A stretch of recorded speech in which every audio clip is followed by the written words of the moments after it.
ఈ మొత్తం కుంభకోణం వెనకాల రేవంత్ రెడ్డి గారికి అండగా బ్యాక్గ్రౌండ్లో నిలబడ్డది ఈ అంతా మేనేజ్మెంట్ అంతా చేసింది ఒక బీజేపీ ఎంపీ.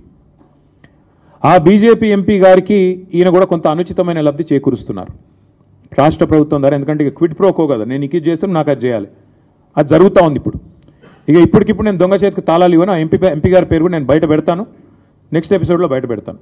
ఎందుకంటే దీని వెనకాల ఉన్నది మొత్తం, దీని వెనకాల నడుపుతున్నది ఆ బ్రోకర్ను తెచ్చింది, ఆ బ్రోకర్ను రాష్ట్ర ప్రభుత్వానికి అటాచ్ చేసింది, ఆ బ్రోకర్ను అల్టిమేట్గా ఈ రకంగా ఆర్బీఐ ఐసిఐసిఐ బ్యాంకు నిబంధనలు పాటించకుండా ఆగమేఘాల మీద 10,000 కోట్ల రూపాయలు అన్నిటిని వైలేట్ చేస్తూ తెచ్చింది కూడా ఆ ఎంపీ గారి సారథ్యంలోని ఆ బ్రోకర్.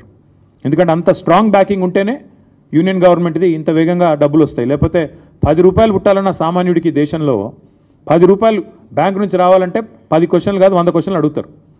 ఒక లోను శాంక్షన్ కావాలంటే హోమ్ లోన్ మీ అందరికీ తెలుసు, అందరికీ ఉండే ఉంటాయి ఇక్కడ లోన్లు. హోమ్ లోన్ శాంక్షన్ కావాలంటే ఎన్ని పేపర్లు దస్తఖత్ పెట్టాలి?